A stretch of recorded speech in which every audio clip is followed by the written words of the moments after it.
Buenas noches, les damos la bienvenida al conversatorio Dios, mi mente y yo, una serie de 4 temas donde hablaremos sobre la salud mental desde la perspectiva científica y de Dios, del cual ya hemos tratado la primera serie sobre el tema, la ansiedad, y hoy hablaremos el segundo tema.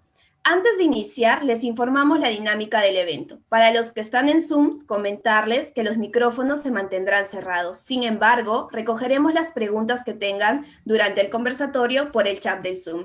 Si nos siguen desde Facebook, también estaremos leyendo sus comentarios y recogiendo sus preguntas. Hoy hablaremos sobre la depresión.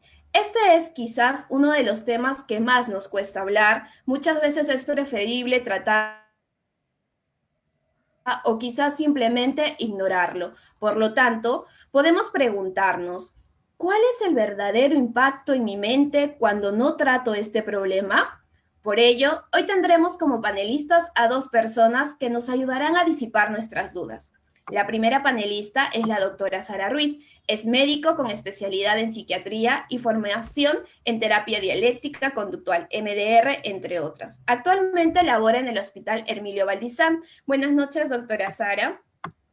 El segundo panelista es el pastor Ricardo Jiménez, administrador docente, bachiller en educación con amplia experiencia. Asimismo, es pastor del Ministerio de Adultos de la Alianza Cristiana y Misionera de Miraflores, con más de 15 años de experiencia en consejería. Buenas noches, pastor Ricardo.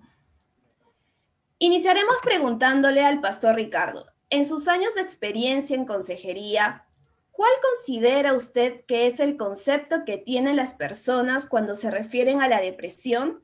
¿Y cuál sería el significado que encontramos a la luz de las Escrituras? ¿Podría citarnos algún ejemplo si lo considera oportuno? Muy bien, gracias. Es muy importante la pregunta. Lamentablemente, todavía los temas de salud mental son temas que no se tratan con sinceridad y libertad, sino con temor y vergüenza. Esto ha hecho mucho daño a las personas que sufren de depresión en la iglesia. Algunos hermanos abordan este tema de manera incorrecta, asociándolo con falta de fe. Todavía el tema de depresión es un estigma. Por esta razón, muchas personas no buscan consejería oportuna o no siguen un tratamiento adecuado solo para prolongar el sufrimiento y dolor. En la Biblia no encontramos un concepto desde el punto de vista científico-técnico de la depresión. Sin embargo, a la luz de la definición que hoy conocemos como depresión, el Señor Jesús, en relación al estado intenso de tristeza que su alma estaba experimentando, lo definió con precisión de la siguiente manera: mi alma está muy triste hasta la muerte. El Señor dice que su alma está muy triste. Note la palabra muy triste asociada con la muerte. El estado mental y emocional de Jesús como hombre en el Getsemaní previo a la crucifixión fue tan intenso que empezó a sudar gotas de sangre. Hay algunos casos de personajes en la Biblia que experimentaron abatimiento en sus almas, que hoy podríamos definirlo claramente como depresión. Por ejemplo, Ana, la madre de Samuel, cuando no pudo tener hijos. Primera de Samuel, el capítulo 1, los versículos 4 y 8. No quería comer, por ejemplo. Job, frente a la pérdida de sus bienes, sus hijos y de su salud. Job 3, 11 al 13. Elías, frente a la amenaza de muerte por la reina Jezabel. En Primera de Reyes, el capítulo 19, los versículos 1 al 7. Pedro, después de negar al Señor, quiere dejar el ministerio y volver a su oficio anterior. Juan, capítulo 21, versículos 1 al 17. En cada uno de ellos vemos que acuden a Dios en oración y ponen su confianza. Cuando esto sucede, no permiten que el dolor y la desesperanza se apodere de su corazón, sino que en medio de su dolor renuevan su confianza en Dios a través de la oración y así vuelven a levantarse del estado en que se encuentran para proseguir en los planes que Dios les había trazado a cada uno de ellos. Ahí vemos, por ejemplo, algunos casos muy reconocidos que encontramos en la palabra de Dios. Y como dije al principio, la depresión es un concepto o una definición técnica recientemente ¿no? Sin embargo, ya en la Biblia vemos, de acuerdo a los rasgos de la depresión, que más adelante la doctora Sara lo describirá, podemos definirlos también que estas personas atravesaron por este tipo de crisis o situación.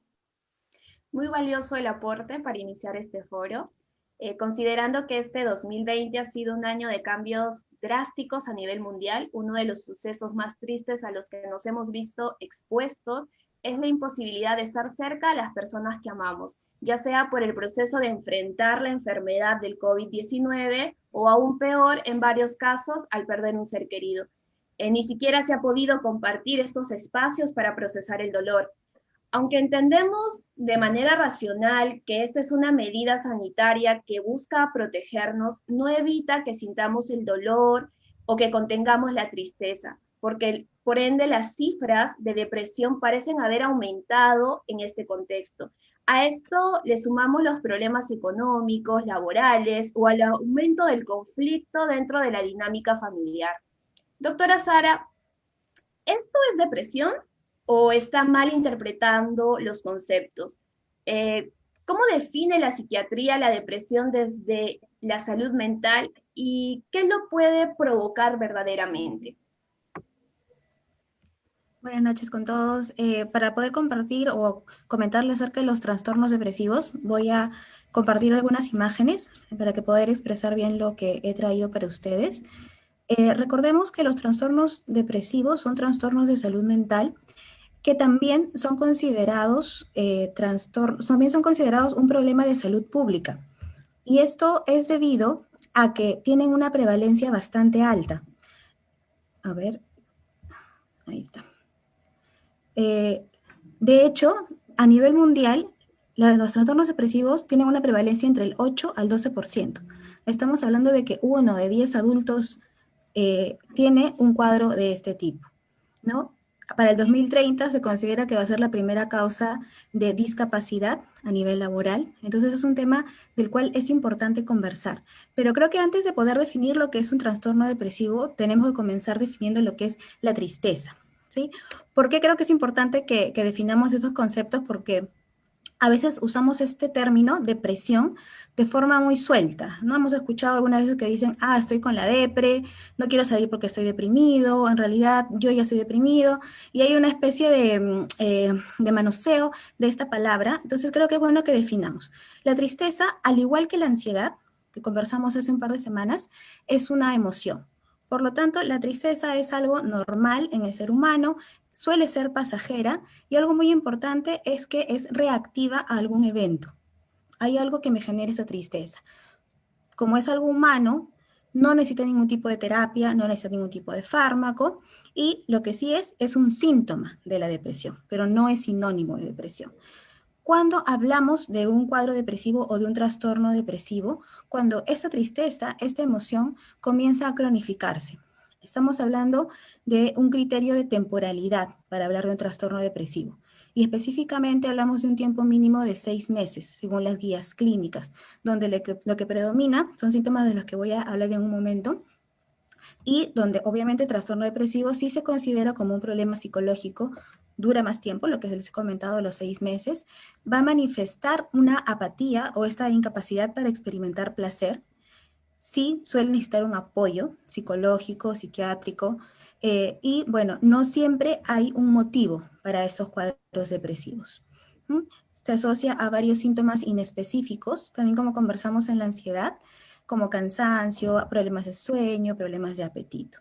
Entonces, como ustedes ven, son dos cosas diferentes, donde la depresión tiene una intensidad y también una afectación en la funcionalidad mucho más, más marcado, ¿no? Y tenemos también lo que es el criterio del tiempo. Ahora, nosotros vemos este concepto de depresión y de repente cuando imaginamos a una persona deprimida, pensamos en alguien pues con la cara triste, alguien llorando, en un rincón, ¿no? Con la música melancólica. Eso es lo que imaginamos cuando pensamos en una persona deprimida. Sin embargo, ustedes pueden ver acá estas imágenes. Todos son personas conocidas. A simple vista están sonriendo, algunos posan para la cámara, algunos no. Y no pensaríamos que están pasando por un cuadro depresivo o por un cuadro donde están sufriendo, ¿no? Sin embargo, todos ellos han sido diagnosticados clínicamente con un cuadro depresivo, a tal punto que alguno de ellos, ¿no?, ha llegado al suicidio, como fue el caso de Robbie Williams. Entonces, les pongo esta imagen porque en realidad no hay una cara de la depresión, ¿no? No es como siempre lo imaginamos. Ahora, ¿qué me predispone? La pregunta que me hiciste, ¿no? ¿Por qué algunos tienen depresión? ¿Por qué algunos no? Perdón, vamos a hablar primero de los síntomas de la depresión. Hay dos síntomas que tienen que presentarse sí o sí. El primero es la tristeza, esta emoción que les he comentado hace un rato, que tiene que presentarse por al menos 6 meses, la mayor parte del día y durante casi todos los días. Y el segundo criterio mayor es la anedonia. La anedonia es la dificultad o la incapacidad para disfrutar lo que yo antes disfrutaba. Entonces, si antes me gustaba, no sé, irme de shopping, ver una película, cocinar, hacer esas actividades ahora me son pesadas, me son cansadas, ya no las disfruto como antes. Esos son los dos síntomas principales. Aparte de eso, hay otros síntomas que se pueden presentar, como son, por ejemplo, eh, la anergia, que es el cansancio. A pesar de que duermo, siento que no puedo hacer las cosas, me siento totalmente agotado o agotada. Puede haber alteraciones en el sueño, o insomnio o hipersomnia. En la mayoría de casos es la hipersomnia, duermo mucho, duermo demasiado. ¿Qué más pueden haber? Hay sentimientos de inutilidad o de culpa, ¿no? O lo que llamamos también los sentimientos de minusvalía. Me siento menos que otras personas, más chiquito. Pueden haber también alteraciones en el peso, porque también hay alteraciones en el apetito, o aumento o bajo de peso, o aumenta o baja mi apetito. Hay agitación o retraso psicomotor. Lo más común es el retraso psicomotor. Significa que estamos más pasivos, no nos queremos mover, estamos todo el día en la cama, ¿no? Nos dicen para salir y no tenemos ningún deseo de salir. Otro de los síntomas bastante frecuentes son los pensamientos recurrentes de muerte, que suelen presentarse ya cuando hablamos de una depresión de moderada a severa. Y esos pensamientos, a mí me parece muy interesante describirlos, que pueden ser de dos tipos. Los llamamos activos y pasivos, o estructuradas y no estructuradas. Ideas estructuradas y no. ¿A qué me refiero con una idea estructurada? A cuando yo armo un plan para acabar con mi vida, ¿no? Ya sé qué es lo que voy a hacer, de repente voy a comprar veneno, me voy a tener un puente, no sé, ya tengo una estructura. Mientras que las ideas pasivas o no estructuradas son esos pensamientos que de repente, los más comunes, quisiera dormir para siempre, ojalá no me despertara el día de mañana, ¿no? Como Dios no me lleva de una vez. Esta idea de ya no querer seguir viviendo. Y otro de los síntomas que son frecuentes y que afectan mucho a las personas es la disminución para concentrarse o para tomar decisiones. Me siento mucho más dubitativo o dubitativa y no me puedo concentrar fácilmente. Entonces, esos son los síntomas de la depresión. El hecho para clasificar entre leve, moderada y severa va a depender de la intensidad de los síntomas y de la afectación en la funcionalidad que puedan tener. Y bueno, los Gracias. factores de riesgo, porque, no, los factores de riesgo porque en realidad, al igual que en los trastornos de ansiedad, tiene una etiología multicausal. Significa que suelen ser varias cosas que colindan para que yo pueda tener un cuadro depresivo o que me predispongan para tener un cuadro depresivo, ¿no? Entonces, por ejemplo, tenemos los antecedentes personales y o familiares. Entre ellos, por ejemplo, el sexo. El ser mujer es un factor de riesgo para depresión. Lamentablemente las mujeres tenemos una probabilidad mayor de 2 a 1 con respecto a los varones. La edad, entre los 30 y 40 años hay un mayor riesgo de depresión. El estado civil, aunque parezca extraño, se ha visto que personas solteras, divorciadas o viudas tienen un mayor riesgo de presentar estos cuadros depresivos. De repente, antecedentes de trauma en el pasado o en mi infancia. También podemos tener en cuenta los antecedentes genéticos, papá, mamá, tíos, abuelos, que tengan algún trastorno en salud mental. Cuanto más cercano sea el familiar, mi riesgo aumenta. De hecho, en familiares de primer grado, mi riesgo se duplica para tener depresión. Eventos recientes, como por ejemplo una pérdida de un ser querido, alguna separación, perder el trabajo, ¿no? Algún evento reciente que puede haber predispuesto a que yo caiga en este cuadro. El consumo de sustancias psicoactivas, alcohol, marihuana, ¿no? O algún otro tipo de sustancia. Rasgos de personalidad, Y acá vamos a centrarnos básicamente en lo que es la personalidad de tipo ansioso, tipo depresiva, y también tenemos a la personalidad que se caracteriza por la inestabilidad emocional, como es el trastorno límite de la personalidad, ¿no? Enfermedades crónicas, eso también es muy importante. Pacientes cardiópatas, de repente con dolor crónico, como la fibromialgia, cáncer, son pacientes que tienen también predisposición para poder desarrollar un trastorno depresivo, como el que, con las características que les he mencionado hace un rato. Y bueno, obviamente los factores sociales, ¿no? El tema de la pobreza, de repente, el abandono, que son cosas que también me predisponen. Comorbilidades en temas de salud mental, trastornos de ansiedad, distimias, trastorno bipolar. Entonces, otros diagnósticos en salud mental también me van a predisponer a que yo haga un trastorno depresivo.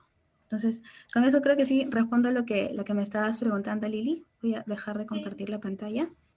Sí, de hecho, doctora, nos ha respondido incluso las preguntas acerca de estas características o síntomas que nos pueden determinar si efectivamente estábamos pasando o están pasando por un cuadro depresivo, ¿no? Porque a veces, muchas veces las personas buscamos por internet para buscar información al respecto, ¿no? Y las gráficas que usted nos acaba de presentar son reveladoras, son claras, creo que los que están escuchando han tenido y pueden identificar los síntomas. Y esta pregunta tengo que hacerla para el pastor Ricardo. ¿Un cristiano puede tener un trastorno depresivo? Y si fuera así, ¿considera usted que requiere ayuda espiritual, científica o ambas?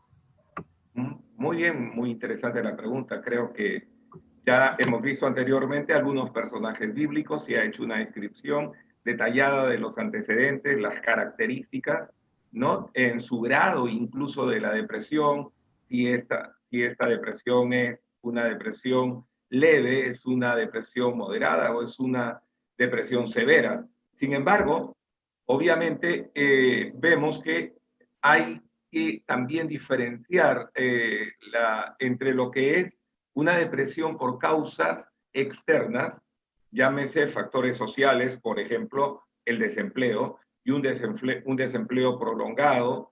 Las personas suelen, cuando el tiempo avanza y no hay respuestas, no hay solución, entrar en una tristeza. Esa tristeza se convierte posteriormente en una depresión. Y estas, obviamente, son, perdón, por causas externas, pero hay factores internos, ya sean por predisposición genética u orgánica. Si este fuera el caso, indudablemente las personas van a tender siempre a esta propensión, lo cual significa que necesitan la asistencia espiritual, la asistencia de consejería, de ánimo, de aliento, de soporte.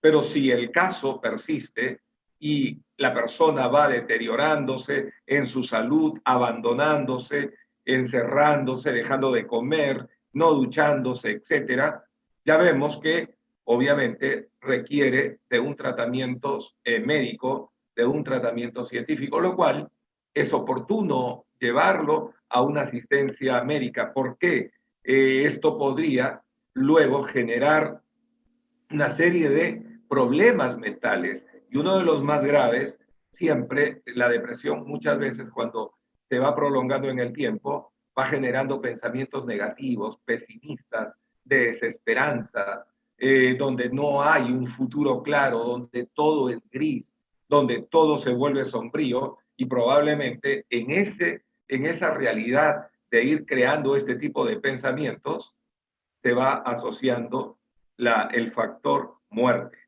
Y la muerte siempre está asociada como posibilidad en la vida. Entonces, antes de llegar a este nivel de situaciones o estado en su salud mental, es importante también acudir, por supuesto, al médico, ¿no? Creo que hay que considerar, como bien también lo explicó la doctora, si esto viene por causa de ciertos factores externos, de repente el impacto del desempleo, ¿no? El impacto de la pérdida de un ser querido golpea fuertemente el estado mental y emocional que las personas normalmente tienen que pasar su luto, y si esto pasa de lo normal y se prolonga y se extiende y vemos que la persona ya está tomando otras medidas o decisiones normalmente autodestructivas, de abandono.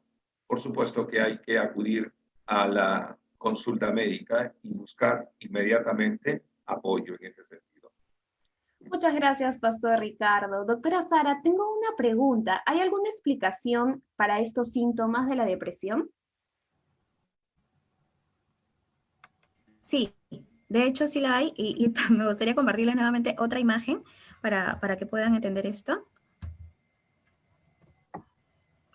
Esta es la imagen que quiero compartirles.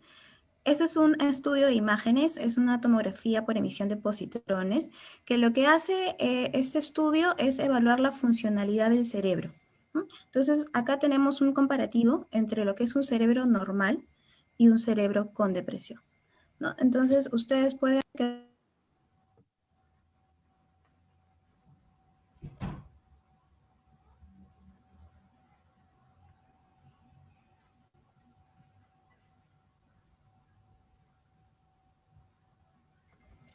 Ya, perdón, se muteó. Entonces, en el cerebro normal pueden ver que hay zonas más brillantes que captan mejor, que funcionan mejor, mientras que en el cerebro sin depresión, con depresión, perdón, van a notar zonas más opacas. Nuestro cerebro no funciona igual cuando está deprimido. Y esto se da porque, así como hay esta alteración a nivel de la funcionalidad, también hay cambios a nivel de la estructura. Hay algunas partes del cerebro, la amígdala, el hipocampo, la corteza prefrontal, que disminuyen de tamaño. Entonces, estas estructuras son justamente las encargadas de controlar las emociones, de la memoria, por eso hay distraibilidad, por eso tengo estos pensamientos negativos, esta desesperanza, ¿no?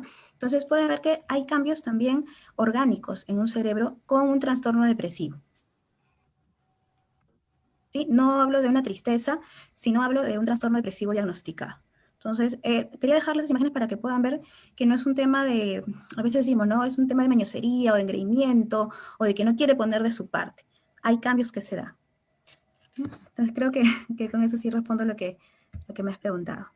Sí, de hecho, esa imagen ha sido muy clara, concisa y usted ha hecho referencia de algunas frases que nosotros también hemos ido encontrando y suelen ser usadas, ¿no? Por ejemplo, solo las personas débiles se deprimen.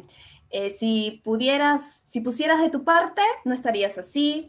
Estás deprimido porque quieres. eh, Piensa en las cosas buenas, no es para tanto. ¿Cómo puedes estar deprimido si siempre te veo sonriendo?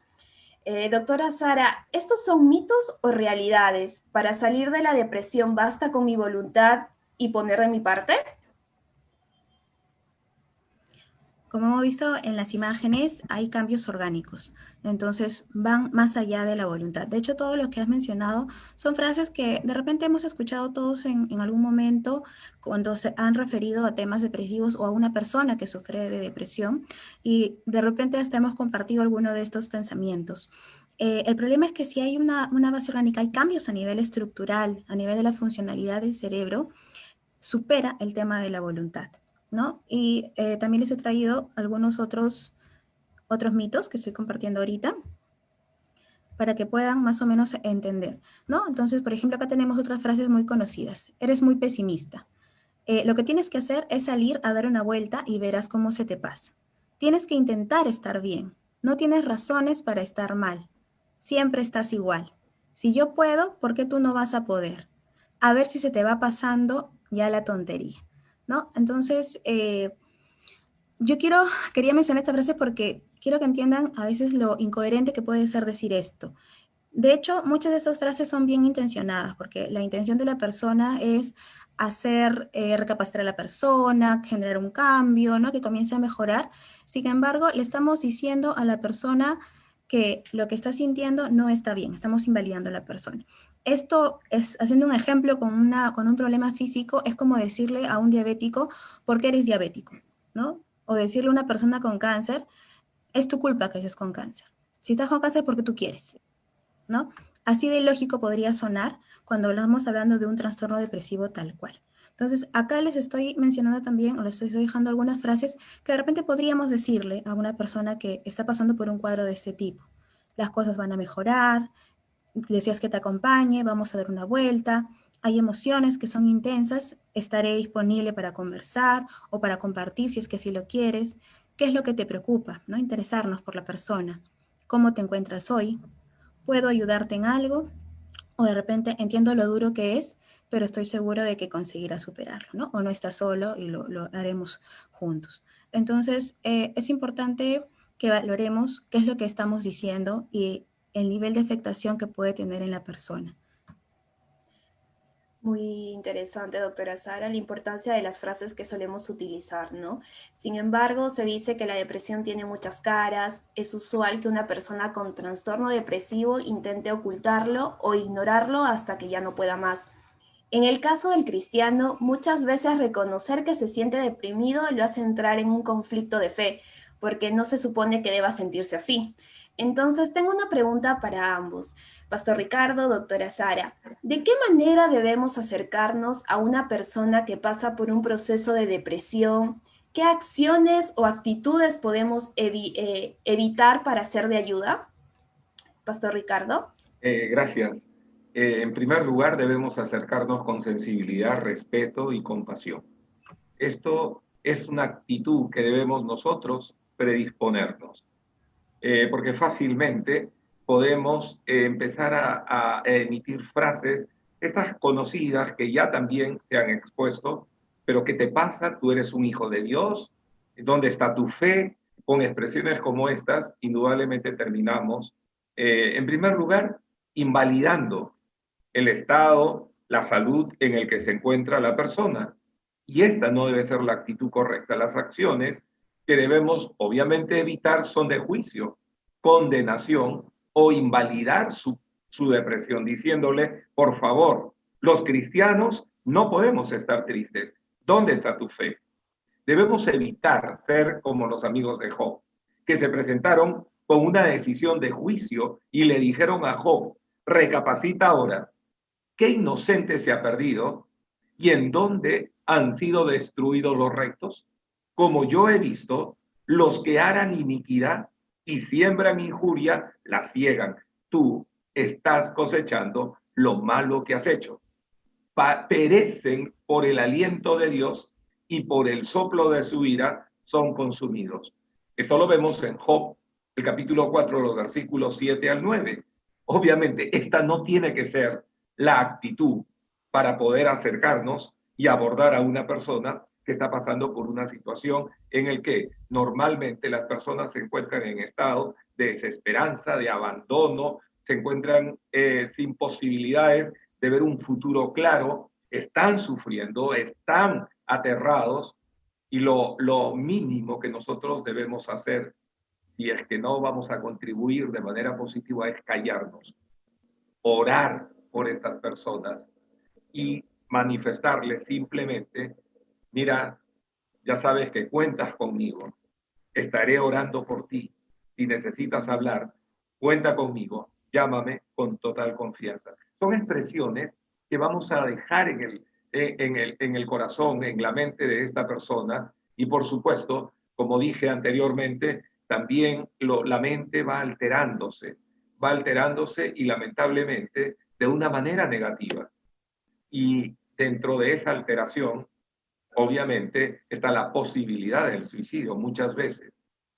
Por lo tanto, si no hay nadie alrededor de esta persona, por lo menos que le hayamos dejado una palabra de aliento, de conexión, de contacto, probablemente acelere la decisión negativa que lo está pensando permanentemente. Pero si está allí esa posibilidad que hemos dejado diciéndole, cuentas conmigo, estaré orando por ti, cuando quieras hablar, llámame, indudablemente esta persona tiene esa probabilidad y puede recapacitar y puede considerar y nos puede incluso llamar y poder escucharlo con atención, poder tener una actitud en el que veamos su rostro, cómo se encuentra y no perdamos de vista el estar mirándole con compasión, con sensibilidad y por supuesto escuchándolo. Y si hace preguntas, pues respondiéndole, ¿no?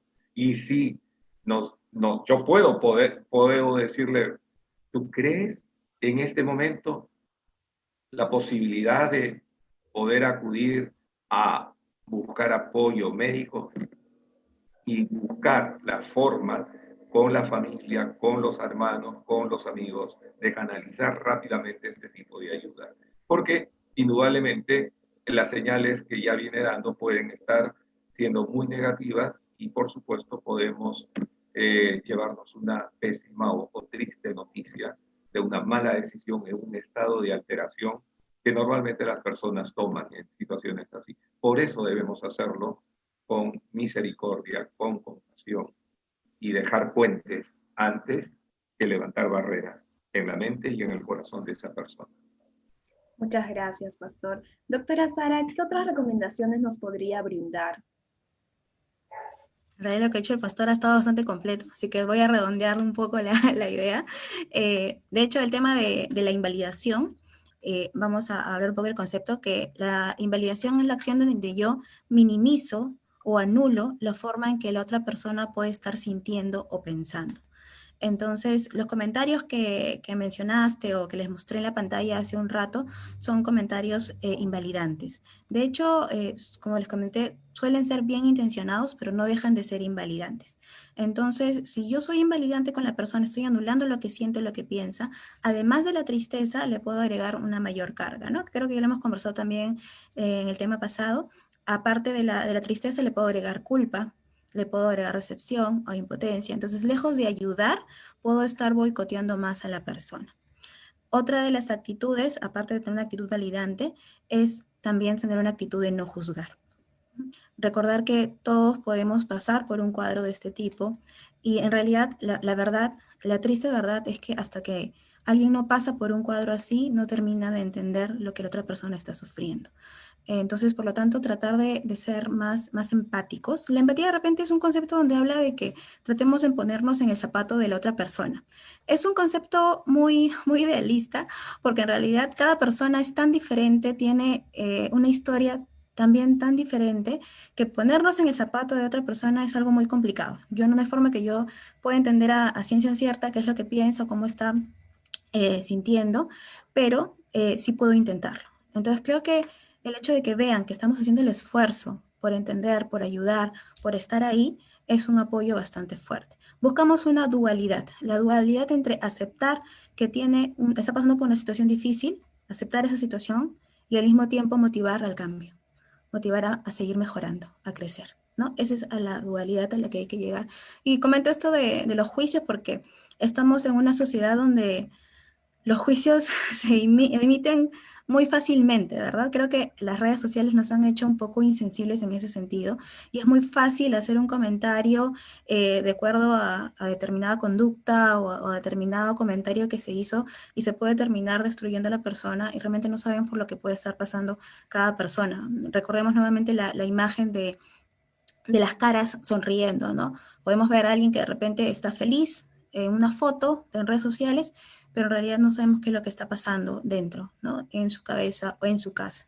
Entonces creo que ser validantes, creo que no juzgar, y lo que comentó el pastor, ¿no? Ser compasivos es una de las cosas con las que más podemos ayudar a nuestros amigos, a nuestros hermanos, a nuestros familiares. Estas recomendaciones dadas creo que son muy importantes para todas las personas. Vamos a poder de esta forma ayudar también a aquellas personas que están pasando por este proceso. Y Pastor Ricardo, recuerdo que al inicio usted mencionó un versículo bíblico en Mateo 26:38 que señala, entonces Jesús les dijo, mi alma está muy triste hasta la muerte. ¿Qué experiencia está pasando Jesús en ese momento y cómo afronta él esta situación? Sí, es muy interesante y eh, aclara mucho esta situación. Obviamente, esto es un momento muy difícil, muy duro, muy triste para Jesús, ¿no? En esta situación lo vemos ahí en el huerto de Getsemaní, previo a su arresto para ser llevado a juicio y finalmente ser crucificado. Pero a pesar de todo ello, él está en la batalla de la oración. Lo vemos orando, luchando en su alma con Dios, su Padre, y diciéndole, Padre, si es posible, pase de mí esta copa, pero no sea como yo quiero, sino como tú.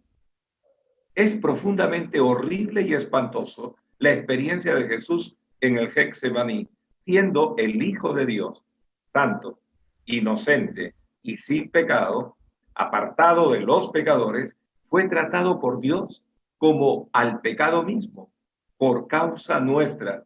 Vemos a Jesús en el Getsemaní que no estaba pidiendo escapar de la cruz, sino que se haga la voluntad de su Padre.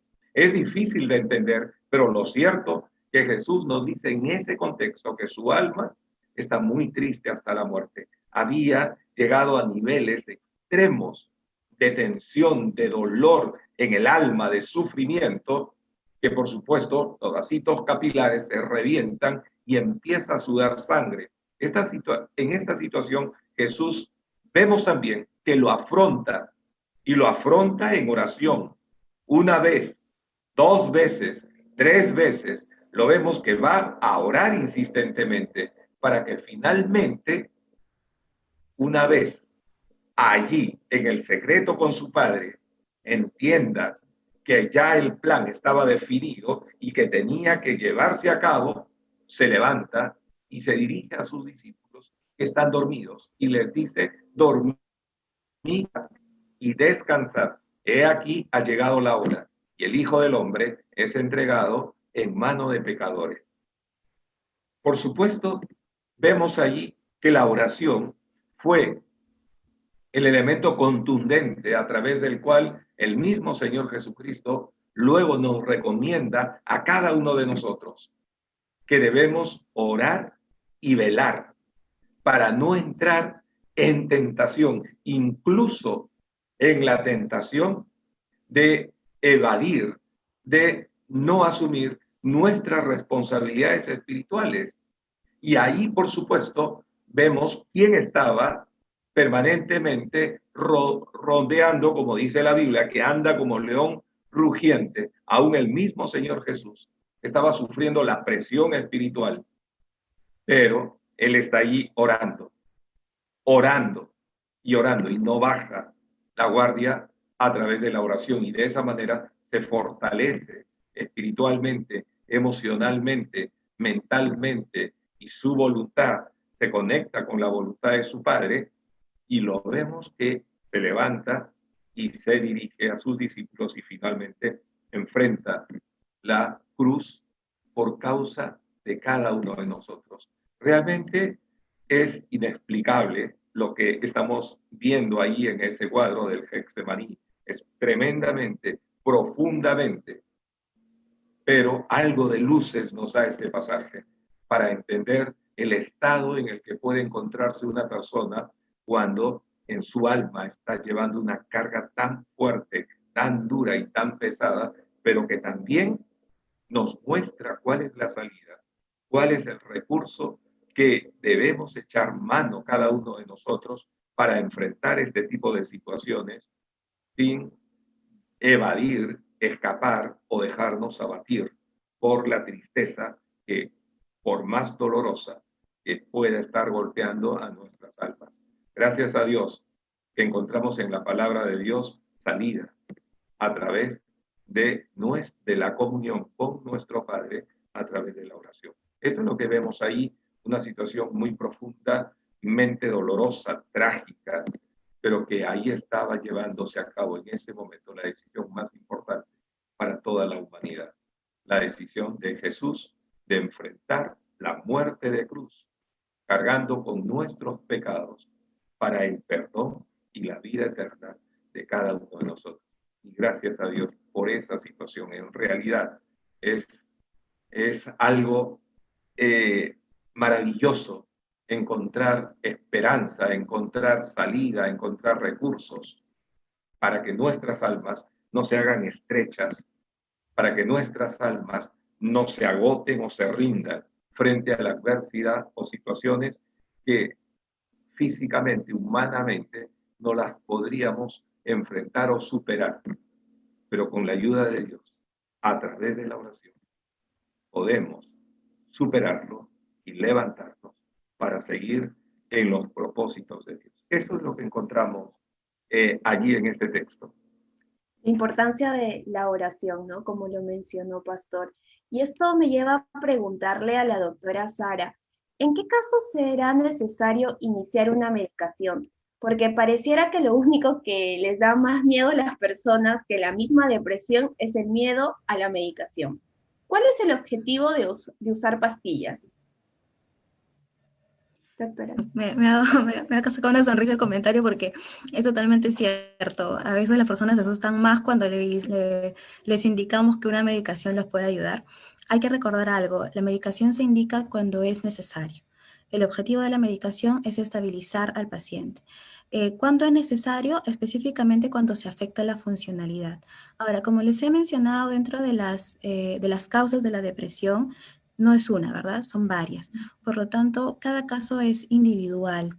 Eh, por lo tanto, vamos a definir de acuerdo a cada caso quién va a tomar medicación y quién no. Generalmente en las depresiones leves y solo depresión, cuando no hay nada más comórbido, no se inicia ningún tipo de medicación, se puede manejar simplemente con psicoterapia, con un apoyo, pero en el caso de las moderadas a severas, sí nos apoyamos de la medicación. La idea es comenzar a estabilizar la emoción y también darle chance al cerebro para que pueda sanar. ¿Se acuerdan la imagen, verdad? Que me presenté hace un rato de la tomografía, donde vemos un cerebro luminoso y un cerebro opaco, que era el cerebro deprimido. Entonces, en ese cerebro también se producen cambios a nivel de neurotransmisores y la medicación lo que hace es ayudar a estabilizar esas sustancias para que el cerebro pueda sanar. El cerebro tiene una característica que se llama la neuroplasticidad, que es la capacidad de adaptarse, de adaptarse a lo nuevo, de aprender. Entonces también puede aprender, así como aprendió a estar en tiempos de tristeza, también puede aprender a estar en tiempos sin tristeza. Es algo maravilloso realmente esta capacidad que tiene el cerebro. Entonces, como les digo, la medicación sí ayuda. El tiempo de la medicación sí es un poco más largo a lo que estamos acostumbrados. Estamos acostumbrados a que si me da una infección, tengo un dolor de cabeza, me tomo un paracetamol, se acabó mi dolor de cabeza y se acabó la medicación, ¿verdad? Si tengo una infección, tomo mi antibiótico por 7 días, en casos así extremos 21 días, pero se acaba. En temas de salud mental, los tratamientos duran más tiempo. Y no es por un tema de que estemos peor o estemos más locos, sino que el cerebro es un órgano complejo. Entonces, si les he mencionado que para que hagamos un diagnóstico de un trastorno depresivo tenemos que hablar de un tiempo de al menos 6 meses, entonces eso no va a sanar en un mes. Toma tiempo. Entonces, de hecho, los tiempos recomendados para cuadros depresivos es el tiempo mínimo de un año. De acuerdo a eso, se va evaluando si es que se continúa o se suspende la medicación. ¿Hay casos en los que se suspende? Sí, por supuesto que sí. Eso va a depender de las evaluaciones y la evolución que tenga el paciente, va a depender de los soportes que también tenga, pero en general ese es el objetivo del tratamiento. ¿Sí? En líneas generales, nosotros no queremos que la persona tome medicación toda la vida, sino solo si lo necesita. Eso es también como médicos, como profesionales, eso es lo que también nosotros queremos de nuestros pacientes. Gracias por la aclaración, doctora. ¿Y cómo podemos prevenirlo o evitar la depresión? Doctora. Hay algo que nosotros, de lo que nosotros hablamos, que son las habilidades de autocuidado o técnicas de autocuidado, ¿no? Que obviamente esto lo vamos a aplicar cuando estamos tranquilos, estamos bien, ¿no? No digo que eso se debe aplicar cuando ya estamos con un cuadro depresivo, pero son de repente habilidades que podemos aplicar en general, como por ejemplo tener un tiempo a solas, de repente aprender a decir que no, sobre todo en esta época donde estamos tan estresados, con tanta carga laboral, ¿no? Lamentablemente se ha virtualizado el trabajo y se perdieron los horarios. Ya no hay un horario de entrada ni un horario de salida, entonces aumenta los niveles de estrés y eso también me puede predisponer a tener un cuadro depresivo en algún momento. Entonces, aprender a decir que no, tomar un tiempo sola, disfrutar de algunos placeres de la vida, como por ejemplo comer, asearse, bañarse, que son actividades de repente muy cotidianas, pero como estamos nuevamente con todo el afán del día a día, me estoy bañando y estoy pensando en lo que tengo que hacer después, no disfruto esa actividad que es placentera. O como comentábamos hace unos días, ¿no? Estoy almorzando, pero con la computadora al lado y sigo tecleando. Entonces, no disfruto la comida que tengo al costado. Termina de repente, llega la noche y ni me acuerdo qué fue lo que almorcé porque me lo comí de paporreta o apurado o ni mastique. Entonces, aprender a disfrutar de esos tiempos es algo muy importante. Otra de las cosas es hacer actividades que sean relajantes para nosotros, ¿no? De repente ver películas, eso va a depender de cada uno de nosotros, ¿no? y bueno, y siempre buscar ayuda o pedir ayuda si es que la necesito. El tema social también es un tema protector, familia, amigos, ¿no? Que funcionan, yo le digo como un cable a tierra, personas que nos anclan, que nos ayudan, que suman, ¿no? Y que nos ayudan a regresar de repente al cauce si es que nos estamos desviando. Entonces, esos son algunas de las habilidades de autocuidado que te puedo mencionar. Gracias, doctora. Pastor Ricardo, ¿podría complementar la respuesta con algunas recomendaciones? Y por supuesto, además de lo que ya la doctora ha comentado, es importante que recordemos que Dios nos ha dado recursos y los tenemos en la palabra de Dios. Por lo menos voy a mencionar tres. En primer lugar, la oración, del cual ya mencioné, la alabanza y la comunión entre hermanos. Esto es muy importante, está en la Biblia. En primer lugar, miren, la oración es el medio que hemos compartido de cómo Jesús libró una de las batallas más terribles de su vida y también nos dijo que debemos velar y orar para no caer en tentación. Si te sientes agobiado, pues debemos orar. Si te sientes desanimado, debemos orar. Si te sientes triste, debemos orar. Cuando nos acercamos en confianza a Dios a través de la oración, nuestra alma está protegida por la gracia de nuestro Señor Jesucristo. La palabra de Dios nos dice que Dios guardará en Cristo nuestras mentes y nuestros corazones, en primer lugar. Pero la alabanza, en segundo lugar. El salmista decía, alaba, alma mía, a Jehová. Alabaré a Jehová en mi vida. Cantaré salmos a mi Dios mientras viva. Es interesante cómo el salmista está hablando a su alma y está a sí mismo diciéndose, alma, alaba a Jehová. Obviamente esto nos habla de la importancia de aprender a educarnos también interiormente. ¿Qué tipo de pensamientos, qué tipo de sentimientos me debo de permitir y no me debo de permitir? Y nuestras mentes, el apóstol Pablo dice, en esto pensar. Esto nos habla que tenemos que aprender a disciplinarnos y a educarnos. Y alabar es reconocer la bondad y la obra de Dios a favor a lo largo de nuestras vidas. Y cuando nuestras almas se elevan en alabanza a Dios, por supuesto, hay como una compuerta que se libera de las tensiones, los temores, las ansiedades, las angustias, los complejos, y así voy obteniendo una fortaleza interior, una fortaleza del cual ya el Nehemías y los salmistas decían, por ejemplo, el gozo del Señor, mi fortaleza. Encontramos entonces recursos para fortalecer nuestra vida interior. Y esta es la alabanza. Por supuesto que lo vemos ahí en Salmos 146, 1 al 2. Pero en tercer lugar, la comunión cristiana. Esto es muy importante. Hoy estamos restringidos. Hoy no podemos vernos y salir a tomar un café y abrazarnos y compartir y llorar juntos. Es difícil en este tiempo. Y esto obviamente ha generado que la gente se agobie más, se encierre o muchas veces se abandone. Pero gracias a Dios, hoy tenemos recursos como estos, a través del cual podemos seguir conectados, podemos seguir desarrollando la comunión cristiana. A través de la comunión cristiana, entonces, la palabra de Dios nos dice que de esta manera debemos sobrellevar las cargas los unos a los otros. Y es interesante porque no puedo solo a veces. No puedo. Me voy a agobiar, me voy a desanimar, me voy a abandonar.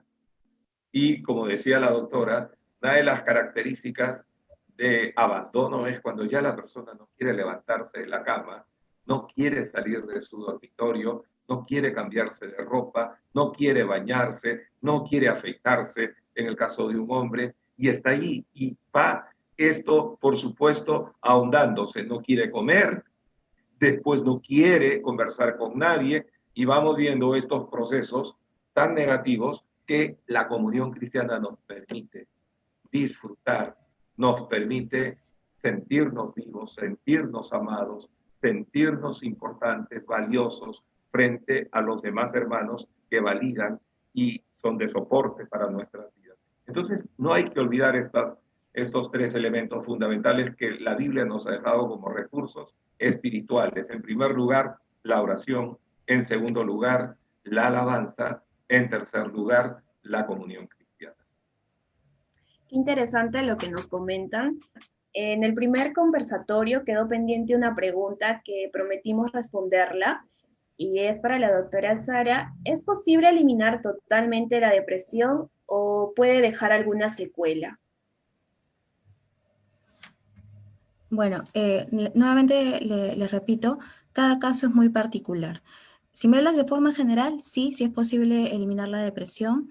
No necesariamente hablamos de secuelas, lo que sí hablamos es del proceso de recuperación, ¿no? Durante el proceso de recuperación voy a ir sintiéndome menos triste, voy a ir sintiendo con más ganas de hacer las cosas. De hecho, lo último en recuperarse es el tema cognitivo. La distraibilidad, la capacidad de concentrarse suele ser lo último en recuperarse. Por eso también es un síntoma un poco fastidioso para los pacientes, obviamente, pero si es una depresión única, primer episodio, de repente una persona joven que tiene factores protectores como un soporte social, un soporte familiar, pues obviamente esto va a ser algo pasajero, siempre y cuando continúe con el tratamiento y sea consecuente, ¿no? Con las consultas o con las recomendaciones que se le vayan dando. Hay casos más particulares donde de repente necesitamos la medicación por más tiempo, ¿no? Pero, como digo, son casos excepcionales y depende de cada persona. Gracias, doctora Sara. Vamos a leer algunas preguntas que hemos ido recopilando de las personas que nos acompañan hoy. Así que esta pregunta otra vez es para la doctora Sara. Preguntan en el chat. Si tengo más de 10 años tomando antidepresivos, ¿significa que nunca podré curarme? ¿Cuánto tiempo debería darse este proceso?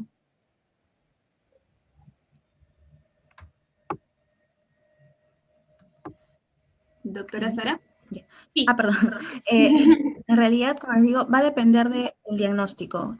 Hay casos en los que sí se necesita, por ejemplo, hay algo que le llamamos las depresiones recurrentes. Las depresiones recurrentes es cuando yo he tomado el tratamiento un tiempo, salgo del cuadro, sin embargo, a pesar de haber cumplido con todo el tratamiento, vuelvo a caer en un cuadro depresivo. Entonces ya entro de repente en un diagnóstico de una depresión recurrente y en esos casos sí se recomienda tomar medicación de por vida. Hay casos en que los cuadros depresivos están asociados a otros trastornos en salud mental, por ejemplo, adicciones, trastornos del estado del ánimo, ¿no? Otros tipos en los que también se recomienda tomar medicación por bastante tiempo. Y hay episodios o hay situaciones en que la depresión también depende de mi ambiente. Entonces, si mi ambiente no cambia, mi soporte familiar sigue siendo malo, no consigo un buen soporte social, lamentablemente tengo que apoyarme en la medicación. Entonces, hay muchos factores que juegan para definir el tiempo del tratamiento.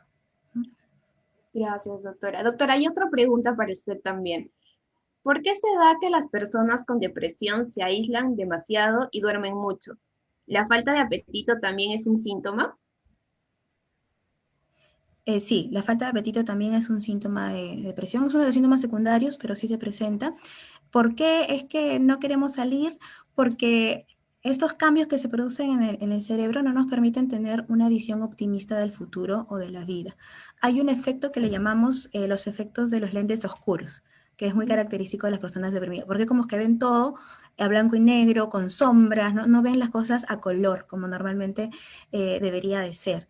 Entonces, ver este panorama, si yo veo todo blanco y negro, no me va a dar ganas de salir, no me va a dar ganas de levantarme. Entonces, si yo tengo una predisposición y estoy pensando que el día va a ser malo, que en realidad todo lo que me está tocando es malo, no voy a querer levantarme y de alguna forma refuerzo el pensamiento.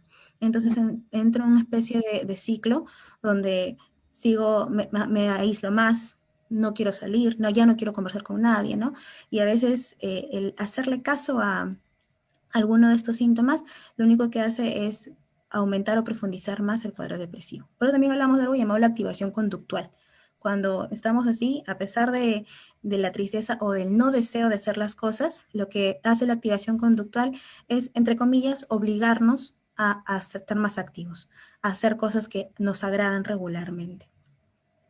Gracias, doctora. Pastor Ricardo, esta pregunta es para usted. ¿Orar y leer la Biblia puede sustituir el tratamiento farmacológico de la depresión? Probablemente que no. El caso, si un caso ya es genético u orgánico, y esto ha hecho, aun si fuera circunstancial o externo, pero ha lesionado ya en la parte de su cerebro en el cual se ha debilitado, obviamente que necesita recurrir a el tratamiento médico y, por supuesto, seguir el tratamiento que el médico les da con respecto a los medicamentos. Eso no tiene por qué abandonarse. Sin embargo, si él tiene la capacidad de recepcionar los principios bíblicos de manera correcta y no alterarlos bajo una percepción fatalista, una percepción pesimista o literalista en el que cualquiera de los casos que en la Biblia él puede estar mirando o leyendo, lo asocia con su vida, lo asocia con su drama y asume que él es esa persona y él merece eso, obviamente puede terminar lesionándose más, lacerándose más, flagelándose más, lastimándose. Incluso en casos ya extremos en la salud, cuando hay un debilitamiento mental, a veces oportuno, bajo, obviamente, la prescripción médica, que deje de leer la Biblia.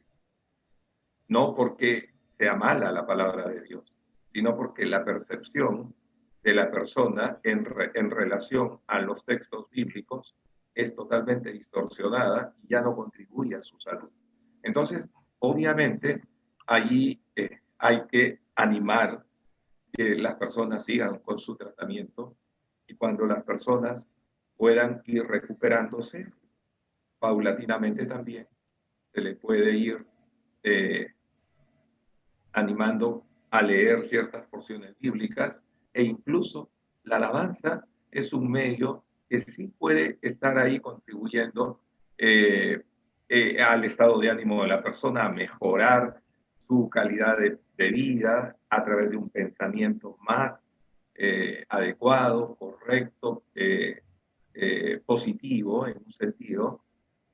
Y la alabanza juega un papel muy, muy importante, ¿no? Yo recuerdo cuando mi papá estuvo con cáncer, gracias a Dios, el médico lo trató a mi papá, fue cristiano, era cristiano, y finalmente por la imposibilidad de poder estar llevándolo permanentemente al hospital, acudimos al sistema de Padomi, del cual le asignaron un médico y un psiquiatra a la casa para que venga regularmente, y este médico venía. Y este médico me decía, Richard, ¿tienes un equipo de sonido o algo? Y yo le decía, sí, por supuesto. Y él venía con su disco, le ponía y cantaba con mi papá. El médico cantaba porque mi papá, por su cáncer, que fue una noticia súbita para él, lamentablemente, que lo tumbó emocionalmente y lo alteró mentalmente, había momentos en que él pensaba que estaban en la casa robando y quería defendernos, cosas por el estilo. Entonces le fue afectando y entró en un estado muy severo de depresión. Él venía y cantaba con mi papá. Y mi papá al rato se animaba, se quedaba más tranquilo y podía luego descansar. Eso íbamos notando en su proceso, ¿no? Que fue bastante acelerado, tal cual como el médico diagnosticó 2 meses de vida, exactamente los 2 meses duró, pero en ese proceso que parecía una eternidad, pude darme cuenta que cuando el médico cantaba, él podía descansar tranquilo. Y cuando él estaba alterado, pues nada lo tranquilizaba. Eso era lo que hemos visto. Por eso la alabanza puede ser un elemento muy poderoso, muy importante para la vida de un hijo de Dios, de un creyente, pero no necesariamente la Biblia. Ahora, si lo puede hacer y lo procesa correctamente, no hay ningún problema. No habría ningún problema. Gracias, Pastor Ricardo. Doctora Sara, acá hay una pregunta que nos hacen y dice, ¿la depresión es por falta de químicos en el cerebro? ¿Por eso se usa la medicación o no tiene nada que ver? Sí, de hecho hay alteración a nivel de varias sustancias, entre ellas la dopamina y la serotonina. Entonces lo que hace la medicación es ayudar a que estas sustancias estén más tiempo en el cerebro y tengan un efecto donde nos ayude a estabilizar nuestro estado de ánimo. Entonces está muy relacionado con el tema neuroquímico, de hecho. Gracias, doctora. Esta pregunta es para ambos, doctora Sara, Pastor Ricardo. ¿Se puede curar totalmente la depresión sin dejar secuelas o con la posibilidad de volver a caer en ella? Bueno, creo que la doctora nos respondió un poco de esto, pero quizás se puede añadir alguna información más. Bueno, de hecho, cuando yo ya he tenido un cuadro depresivo, sí hay un mayor riesgo a tener un nuevo cuadro depresivo. No significa que lo vaya a tener, significa que tengo un mayor riesgo. Por eso creo que es importante la parte psicoterapéutica para generar habilidades, darle herramientas a las personas para que estén con los oídos atentos, ¿no? Observándose, para justamente, si notan algún tipo de cambio o algún signo de alarma, inmediatamente buscar ayuda o hacer algún tipo de habilidades y manejar el cuadro. Y bueno, en el caso de que se cura, como les comenté ya hace un rato, esto es muy particular, va a depender de cada persona, va a depender de los antecedentes que tenga, de dónde viva, con quién viva, de si tiene alguna enfermedad o no. Entonces, hay muchas cosas que juegan, ¿no? Pero si hay una posibilidad de que se cure, sí, sí hay una posibilidad de que se cure, creo que sí. Gracias, doctora Sara. Pastor Ricardo, respecto a esta pregunta, ¿podría complementarnos con su Sí, respuesta? indudablemente que una persona que ha sufrido ya de un cuadro depresivo necesita cambiar sus hábitos, ¿no? Los hábitos de bajar de repente la intensidad del trabajo, de alimentarse correctamente, comer en las horas que corresponde, hacer ejercicio, ¿no? Hacer ejercicios, estar cambiando permanentemente. Estos hábitos son muy importantes porque esto contribuyen al estado emocional de la persona. Por ejemplo, si una persona se levanta ahora, que estamos en este contexto en el cual muchos todavía están haciendo teletrabajo, se levantan y están con la pijama desde que se levantan hasta la noche, trabajando, y si hay mucha presión, mucho desgaste emocional, y encima están con la pijama y están encerrados, ya de por sí están condicionados, ¿no? Físicamente, socialmente, mentalmente.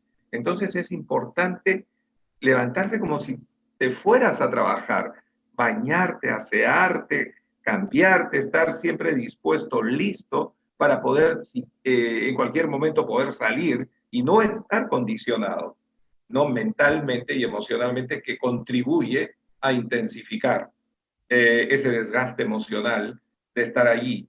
Esos hábitos hay que cambiarlos, ¿no? Y por supuesto, tener una buena comunicación. Gracias a Dios, la iglesia juega un papel muy importante, el grupo de los hermanos, ¿no? El poder llamar a un hermano, el poder conversar con alguien, tener dos, tres buenos amigos, ¿no? Amigas con quien uno compartir, con quien echar las cargas muchas veces tristes, pesadas, que sepas que no te van a juzgar, y que sepas que no van a ir comentándolo en oración a otros. Oye, vamos a orar por fulanito de tal, mira lo que está pasando. Hace una semana está en depre. Obviamente a esas personas no los debes, no les debes abrir tu corazón. Saber tener buenos amigos. Eso es muy importante en un contexto como el que estamos viviendo. Gracias, Pastor. Y también hay otra pregunta que nos hacen llegar para usted. Se nos anima a integrarnos más al servicio en la iglesia, pero si sufro de depresión, ¿cómo puedo integrarme de forma saludable para todos? ¿O es mejor curarme primero? Va a depender del nivel de la depresión en el que la persona se encuentre, si es leve, si es moderada, si es severa. Indudablemente, si es severa, está muchas veces imposibilitado aún la misma persona, o sea, no va a contribuir, al contrario. puede ser un elemento de generar conflictos o siempre estar teniendo a la gente alrededor muy preocupada, muy tensa por los estados de su salud y los cambios que pueda tener de un momento a otro. Entonces, va a depender mucho y si eso contribuye a su salud con mucho cuidado, sin mucha carga, sin mucha presión, dejándolo en libertad y siempre preguntándole a la persona, ¿estás bien? ¿Te sientes bien? ¿Estás contento? Obviamente darle responsabilidades que lo pueden llevar. Si esto a la persona le da un sentido de utilidad, de valía, que es lo que normalmente es lo que se minimiza con la depresión, la persona lo que siente es todo lo contrario, ¿no? Siente que no hay un sentido de valor en su vida, siente que no hay un sentido de utilidad, y esto contribuye en buena hora. Y va a depender, obviamente, del estado en el que se encuentra atravesando este problema de la depresión, ¿no? Gracias, pastor. Y esta pregunta va ahora para la doctora Sara. Los intentos de suicidio que no logran su objetivo, ¿se tratará únicamente de diagnóstico de depresión o pueden ser otras causas? Esa es una muy buena pregunta. De hecho, los suicidios, el 50% se da en personas que tienen cuadros depresivos. Los otros es por otros tipos de condiciones. En el caso de los intentos fallidos, también hay un porcentaje bastante grande de cuadros depresivos, pero también hay otras cosas, como puede ser, por ejemplo, el consumo de sustancias. En esos casos de consumo, la persona se vuelve más impulsiva, no mide riesgos, no mide consecuencias, entonces algo que parece una broma puede terminar realmente en un suicidio, y eso también lo que le llamamos los gestos suicidas, ¿no? Donde yo de repente quiero hacer ver de que si no pasa esto me voy a lastimar, ¿no? O me lastimo no tanto con la intención de morir, sino con la intención de bajar la emoción. Prefiero el dolor físico al dolor emocional. Entonces, hay algunos casos en los que se les va la mano, el gesto suicida, y pues puede terminar en un suicidio, ¿no? Pero sí, la mayoría de los casos de suicidios, o la mitad, mejor dicho, es por cuadros depresivos. Wow, interesante esta pregunta y la respuesta que nos ha dado. Y doctora Sara, tengo otra pregunta también para usted. ¿Una persona depresiva, si se casa, eso influye para que no pueda salir embarazada por la medicación? Ah, ya, a ver, la depresión de por sí va a disminuir la fertilidad porque el cuerpo está en un estado deprimido, ¿no? Está en un estado donde el cerebro es tan inteligente, sabe que si concibe, no va a poder de repente estar anímicamente preparado para mantener la gestación. Entonces ya la depresión de por sí va a disminuir mi posibilidad de quedar embarazada. Ahora, la medicación, dependiendo de qué medicación tome, lo que se recomienda es que no salga gestando porque hay medicamentos que son teratogénicos, significa que afectan al feto. Entonces, se le recomienda a la persona, a la mujer en este caso, de que no salga embarazada por determinada medicación que se toma. Pero no Oh, es que la medicación per se disminuya la fertilidad. No va por ahí. no, por ahí. Ok. Gracias, doctora Sara. Eh, Pastor Ricardo, para ir finalizando, me gustaría que nos pueda resumir algunos conceptos. ¿El gozo que tiene un cristiano invalida la posibilidad de estar deprimido para un creyente? ¿Cómo se puede batallar con la depresión? Por último, ¿qué le aconsejaría a una persona creyente o no que pasa por un cuadro depresivo? Es muy interesante la pregunta y en la Biblia encontramos respuestas. Por ejemplo, el gozo es fruto del Espíritu Santo, como también es una decisión del creyente de mantener una actitud de gozo. Eso lo encontramos en Filipenses, el capítulo 4, los versículos 4 al 5, donde el apóstol Pablo nos dice, regocijaos en el Señor siempre. Otra vez os digo, regocijaos. Obviamente es una instrucción, es una orden, regocijaos. Esto es una decisión que atañe a la persona mantener esta actitud, pero también el gozo es por obra de manera sobrenatural a través del Espíritu Santo. Cuando un cristiano está lleno del Espíritu Santo, el gozo se convierte en una fortaleza mental y emocional ¿no? Para enfrentar cualquier situación adversa, como en el caso del apóstol Pablo, que nos manda a gozarnos estando preso en ese momento, en una de las peores cárceles, con las condiciones tan inhumanas e higiénicas que estaban tan deplorables. Obviamente, él dice, gócense. Sin embargo, la depresión también es una realidad en la experiencia humana, sea creyente o no creyente, ya sean por razones internas, como ya lo hemos dicho, por antecedentes genéticos suborgánicos, o por razones externas, alguna situación de pérdida, enfermedad, muerte de un ser querido, etc. Si es creyente, indudablemente esa persona tiene que buscar al Señor y consejo cristiano. Debe buscar ahí un soporte espiritual, ¿no? Si la depresión persiste y el estado de su salud se va deteriorando, por supuesto, debe de buscar ayuda profesional. Lo mismo para una persona no creyente. Buscar consejo, orientación sobre el tema y si el caso persiste, buscar, por supuesto, ayuda profesional, ¿no? Creo que, gracias a Dios, tenemos recursos espirituales.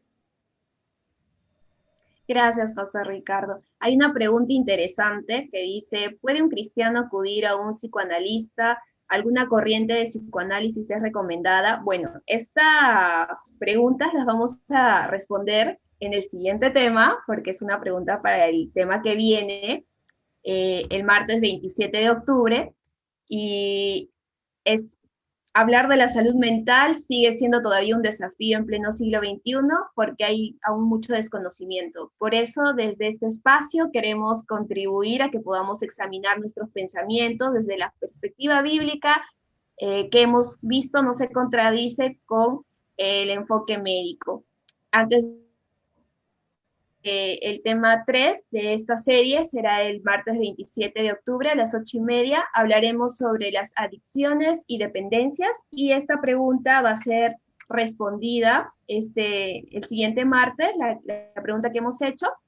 Y les decimos que hemos llegado al final de este tema de parte del Ministerio de Adultos de la Alianza Cristiana y Misionera de Miraflores. Agradecemos su presencia. Muchas gracias, Pastor Ricardo Jiménez, y a la doctora Sara Ruiz por acompañarnos. Aún nos quedan 2 temas, Dios, mi mente y yo. Los esperamos. Que Dios los bendiga. Gracias.